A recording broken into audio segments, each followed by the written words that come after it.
Assalamualaikum everyone. I hope you are doing well. Welcome back to my channel Fires to Serve Pakistan. Cursor सिर्फ data read करने के लिए नहीं use होता। आज हम देखेंगे कि पीएल एसक्यूएल कर्सर को डीएमएल पैरामीटर और 4000 प्लस रिकॉर्ड के साथ कैसे यूज किया जा सकता है। और वीडियो के एंड में हम एक रियल कर्सर प्रोग्रामिंग प्रॉब्लम को भी स्टेप बाय स्टेप सॉल्व करेंगे। सो CS409 स्टूडेंट्स, वीडियो को स्किप मत करना। Let's be lesson 144 cursor programming part 3। How to declare cursor. Cursor को बेसिकली डिक्लेयर कैसे किया जा सकता है कि कर्सर को आप डिक्लेयर करने के लिए कमांड यूज करते हैं cursor C employ IS। Select करते हैं जहां से आपने उसको सेलेक्ट करना, लाइक आपने एम्प्लॉय वाले टेबल से सेलेक्ट करना है, आपने जो है वो डिपार्टमेंट वाले टेबल से सेलेक्ट करना है। आप सेलेक्ट करेंगे employ number, employ name and job. From employ आप डिपार्टमेंट वाले पोर्शन से भी सिलेक्ट कर सकते हैं where department number is equal to 20। तो बेसिकली इसको जो डिक्लेयर करने का तरीका होता है, जो कमांड होती है वो होती है आपके पास कर्सर CURSOR इन कैपिटल C/एम्प्लॉय इज। यहाँ पर आपका एम्प्लॉय की जगह डिपार्टमेंट भी आ सकता है, यहाँ पर आपका टेबल का नेम कुछ और है तो वो भी यहाँ पर एंटर हो सकता है। नेक्स्ट है हमारे पास सैम्पल प्रोग्राम यूजिंग कर्सर। आपके पास एक सैम्पल प्रोग्राम है जो कि कर्सर को यूज करते हुए डिक्लेयर किया गया है। Declare same as it is cursor C employ is, select employer number, employer name, job from employer where department number is equal to 20। आपने इसको बिंग करना है from V/C in C employer loop, यानी कि यहाँ पर एक लूप जो है वो कंसिडर कर रहा है। इसके बाद आपने इसको जो एग्जीक्यूट करना है dbms output dot put /line VC ename। ई नेम यहाँ पर जो है वो एम्प्लॉय को रिप्रेजेंट कर रहा है। आपने यहाँ पर एंड लूप को एंड करना है क्योंकि आपने स्टार्ट में एक लूप चलाई है। उसको बताया है कि आपने यहाँ से लेकर यहाँ तक जो है वो एक लूप चला देनी है, या फिर हो सकता है कि उसने जो है वो एक चेक करना हो कि आपके पास एक 100 का डाटा है, नंबर 1 से चेक करने के लिए स्टार्ट किया है। नंबर 1 में जो है उसको डिपार्टमेंट ID 1 नहीं मिली। नंबर 2 चेक किया, यानी कि ये लूप कंसिडर कर रहा है। नंबर 2 आपने चेक किया, उसमें उसको डिपार्टमेंट ID 20 नहीं मिली। फिर 3 चेक किया, फिर 4 5 इस 10 नंबर पर जो है आपकी डिपार्टमेंट ID जो वो 20 मिल गई है। देन आपको यहाँ पर वो लूप एंड कर देगा और आपके इस प्रोग्राम को एग्जीक्यूट करके एंड कर देगा। नेक्स्ट है हमारे पास cursor for DML insert. Cursor for DML insert हमने पहले भी देखा कि किस तरह से जो है वो अपने प्रीवियस लेक्चर्स में DML को इंसर्ट करते हैं कर्सर्स में। तो इसको हम यहाँ पर एक दफ़ा फिर जो है वो रिकॉल कर देते हैं। Declare cursor C employ is, इसकी मेन कमांड यही है कर्सर सी एम्प्लॉय। एम्प्लॉय की जगह आप अपने टेबल का नेम चेंज कर सकते हैं। Select employ number, employ name, job from employ where employ number जो है वो आपके पास ग्रेटर देन होगा 1100 से। बीइंग स्टार्ट करो फॉर और employ in C employ, row employ in column employ. Loop start करो, इंसर्ट करो इनटू टेबल लॉग। इंसर्ट करने का यहाँ पे हमने देखिए DML पढ़ा था इंसर्ट करने का। हमारे पास DML कौन कौन से होते हैं? Insert, delete, update. यहाँ पर हम जो DML पढ़ रहे हैं वो है इंसर्ट। इंसर्ट क्या कर रहा है? वो कर रहा है table log into table log. Table log के अंदर कुछ इंसर्ट कर रहा है। क्या इंसर्ट कर रहा है? वैल्यूज इंसर्ट कर रहा है और एम्प्लॉय ई नेम, यानी कि एम्प्लॉय की जो कोई रो के अंदर एक एम्प्लॉय नेम जो है उसको ऐड कर रहा है या इंसर्ट कर रहा है।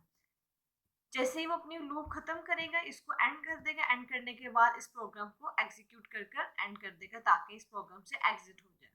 नेक्स्ट है हमारे पास cursor with parameters. Cursor with parameters हमने अपने जो है वो स्टार्टिंग में देखा कि हम पैरामीटर्स और इंसर्ट को जो है वो रीड आउट करेंगे किस तरीके से इंसर्ट और पैरामीटर को यूज करके कर्सर को डिक्लेयर किया जा सकता है। तो declare cursor C employ P job in employ where job type is equal to where job percentage type is। select percentage select static का मतलब होता है कि हमने पूरे एक टेबल को सेलेक्ट कर लिया है फ्रॉम एम्प्लॉय वाले टेबल से where job is equal to p/job।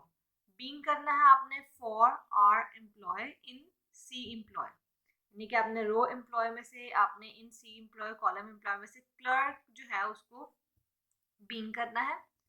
Loop चला देनी है यहाँ पर dbms dot output dot put /line r ename /ename next है हमारे पास उसके अंदर एक देखिए कॉलन स्लैश लगाई हुई है जो कि आपको जो रिप्रेजेंट कर रहा है कि आपने यहाँ पर इसको क्लर्क, ये देखिए इसको इस वाले को यहाँ पर आपके पास रिप्रेजेंट कर रहा है। यहाँ पर हमने क्लर्क जो है वो इंसर्ट करना है, ये बीइंग करना है, ये पैरामीटर जो है यहाँ पर डिक्लेयर करना है। और एम्प्लॉय डॉट जॉब, यहाँ पर आप इस लूप को एंड करेंगे और उस प्रोग्राम को एंड करके एग्जिट कर देंगे। नेक्स्ट है हमारे पास कर्सर प्रोग्राम। कर्सर प्रोग्राम हमारे पास 1 है जिसमें वो कह रहे हैं given a table with first 3 column और composite key write a PLSQL program using cursor to update CAT template 1 with long column cat template। यहाँ पे इसको cat template कह रहे हैं। Assuming this table contains more than 4000 record। हमने अपनी start में पढ़ा कि हमने वीडियो के स्टार्ट में ये चीज़ कन्फेस की थी कि हम जो है वो यहाँ पर 4000 रिकॉर्डेड प्लस जो है वो उसको देखेंगे किस तरीके से हम इसको इंसर्ट कर सकते हैं। एक चीज़ को इंसर्ट करना बहुत ईजी है लेकिन 400 रिकॉर्डेड के साथ काम करना इट्स टू मच डिफिकल्ट। तो इसके लिए हम देखते हैं कैसे जो वो हम इसको एग्जीक्यूट कर सकते हैं। देखिए आपके पास एक 3 कॉलम्स है, इसमें नेम है, नल है एंड टाइप्स है। वो कर रहे हैं कर्सर प्रोग्राम्स 1। हमारे पास का सोल्यूशन क्या है जी, डिक्लेयर। ये आपके पास एक जो है वो क्वेश्चन के तौर पर आपकी पेपर में पूछा जा सकता है कि आपने एक टेबल दिया गया है, इस कॉलम्स को आपने कंपोजिट कीज हैं, आपने इनको PLSQL प्रोग्राम जो अपडेट करना है। कैसे अपडेट करेंगे देखते हैं। डिक्लेयर वी काउंट नंबर 7 कह रहा है कि आपने डिक्लेयर करें varchar count number 7, this one. cursor C1 is select patient ID department, patient ID depend SNO patient visit number cat template from patient visits। यानी कि ये आपके पास एक पेशेंट विजिट्स वाला जो है वो एक टेबल है जिसमें से आपने patient ID, depend SNO, patient visit in, on और कैट टेम्पलेट आपने सेलेक्ट कर लेना है कर्सर C1 के जरिए। बीइंग करना है V count is equal to 0 for VC in C1 loop. कह रहा है कि आपने VC के लिए आपने एक C1 लूप चलानी है, अपडेट पेशेंट विजिट। आपने पेशेंट के विजिट, अब देखेंगे फॉर एग्जांपल आपके पास एक हॉस्पिटल में एक आपका एक पेशेंट है जिसको आप विजिट करने जाते हैं। फॉर एग्जांपल एक पर्सन विजिट करने गया, उसका नाम अली था। दूसरा पर्सन विजिट करने गया, उसका नाम आयशा था। तीसरा पर्सन विजिट करने गया, उसका नाम आमना था। तो दैट्स द करेक्टर्स, ये वो पर्सन्स हैं जो कि पेशेंट्स को विजिट कर रहे हैं, तो ये अपडेट होते रहेंगे। जरूरी नहीं है कि एक ही बंदा पेशेंट के पास रहेगा, हर बंदा जो है वो पेशेंट के पास विजिट करेगा उनके हाल अहवाल पूछने के लिए। अब ऐसा नहीं होता कि आप एक पेशेंट को सबमिट करवा दिया, आप एक पर्सन को वहाँ पर छोड़ के आ जाएंगे, नहीं। तो इसके लिए वो अपडेशंस होती रहती है। तो इस तरह से अगर हम उसको अपने प्रोग्राम में अपडेट्स करेंगे तो कैसे अपडेट करेंगे कि हम एक अपडेशन पे पेशेंट विजिट्स में सेट करेंगे कैट टेम्पलेट जो कि v/c.cat template है where patient id is equal to v/c.patient id and depend SNO is equal to vc.depend SNO। यानी कि अब हम क्या कर रहे हैं कि हम हर एक जो पैरामीटर्स, हर एक कॉलम, हर रो है उसको हम क्या कर रहे हैं, डिक्लेयर कर रहे हैं। And patients visit on is equal to v/c.patient/visit into। if v count is equal to 300 then v count is equal to 0। यानी कि वो कह रहा है अगर v/count is equal to 300 है तो v/count colon is equal to 0 होगा। यहाँ पर बात खत्म कर रहा है वो dbms/output.put line commit test, इस टेस्ट को कमिट कर दो। एल्स अगर ऐसा नहीं होता तो if ये होगा तो ये होगा, एल्स अगर ये नहीं हो रहा तो v count is equal to जो v/count +1 होगा। यानी कि वो क्या करेगा, पहले काउंट के अंदर एक और प्लस करता जाएगा, देन फिर प्लस करता जाएगा। यानी कि यहाँ पर वो एक लूप चला देगा। एंड इफ एंड लूप, अगर तो बात खत्म हो जाती है मतलब पेशेंट्स जो वो डिस्चार्ज हो जाता है तो इसकी लूप को एंड कर दो, कमिट कर दो और इस प्रोग्राम को एंड कर दो। ये आपके पेपर पॉइंट ऑफ व्यू से इंपॉर्टेंट है, आपने इसको अच्छे तरीके से कर लेना है। यहाँ पर हमारा लेक्चर नंबर 144 कंप्लीट होता है। See you in the next video. अल्लाह हाफिज।